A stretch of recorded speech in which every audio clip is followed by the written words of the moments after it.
Black Ops 2 takes us back to the future. The God of War gains some online allies, and Gabe Newell squashes our Valve E3 hopes and dreams. All this and Tebowing today on Hot Off the Grill.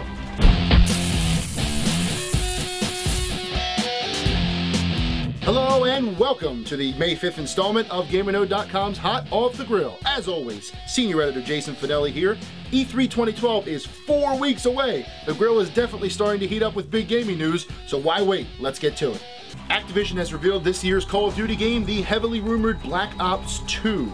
The game will jump between two storylines, one set in 2025 and the other in the 1980s. Players will take control of Alex Mason from Black Ops 1 in the 80s, and Mason's son David in 2025, like father like son it seems. The game follows a second Cold War between the US and the Chinese over rare earth elements used to make the technology and weapons seen in the game. The trailer has everything you'd expect from Call of Duty: explosions, firefights, even Tebowing. Call of Duty Black Ops 2 will launch November 13th, avoiding Halo 4 by a week. While retailers will breathe a stressless sigh of relief, I was hoping for a retail throwdown of the ages. Regardless, shooter fans will have plenty to talk about come November, so let the loyalty wars begin. Sony shocked the world on Monday by announcing a multiplayer component for God of War's next game, Ascension. The format of the demo is a territories-like battle, where two teams of 4 players each fight to earn the favor of the gods and kill the hulking Cyclops in the background. This looks like a fresh take on multiplayer, but the vultures circled immediately with cries of, God of War doesn't need multiplayer, and why don't those developers focus on the single player instead? I don't see the issue here. It's not like players will be forced to play online at gunpoint. If some wish to ignore the online component, that's their choice and they're absolutely entitled to it. However, there is no problem with the God of War team trying something fresh and new with an established franchise. I'm not going to pass judgment until I try it for myself, but for now, color me intrigued. 2 big console exclusives will be unleashed this week, giving 360 and PS3 owners plenty to look forward to. You know what that means. Grab those mugs and let's get a taste of what's on tap. Starhawk, the spiritual successor to 2007's Warhawk, hits PS3 this week. While gameplay is reminiscent of the 2007 title, a new build and battle system allows players to build bunkers and other structures, giving the game a real-time strategy feel. Starhawk also comes with a full single-player campaign, something Warhawk solely lacked. On the 360 front, Minecraft finally launches on Xbox Live Arcade. Mojang's special brand of sandbox building gameplay will finally be available to the console. The transition from PC to console is probably the most intriguing part of the release, as Minecraft's PC pedigree cannot be ignored.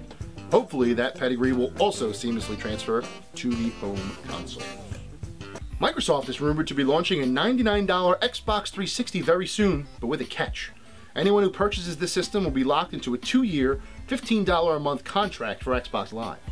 This package is clearly for the non-gaming crowds that are looking for ways to use Netflix, Hulu Plus, and other such features.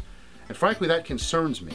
The strategy is completely understandable, and this will probably be a success for Microsoft, but I worry that their focus is shifting too far from video games.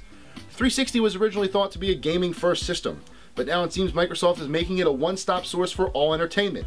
Making things worse is the number of big-budget AAA titles currently in development from Microsoft Game Studios. 1. Halo 4. Some may argue the new Forza game, but nothing as big as Halo 4 is also in Microsoft Studios' current plans, and that's scary. I can only hope to be wowed by some first-party titles at E3, otherwise it is clear that Microsoft is banking on AAA third-party games like Black Ops 2 and Bioshock Infinite to keep their gamers interested.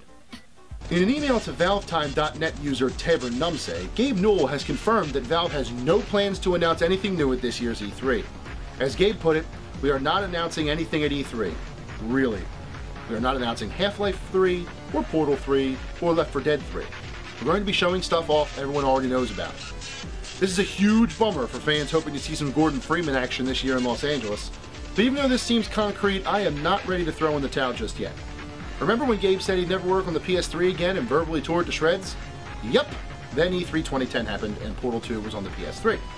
It will not be a surprise if Valve does indeed forego any new announcements this year, but I will not be 100% convinced until I'm on the plane back to Philadelphia on June 8th. Since the big show is nearly upon us, for the next 4 weeks I'm going to make some predictions about what will happen at E3 2012. I'll predict each of the big 3 press conferences, 1 per week, then finish out with my guesses of the top 5 games of the show. Without further ado, let's peer into the crystal ball with the first installment of Nostra Jason's E3 2012 predictions.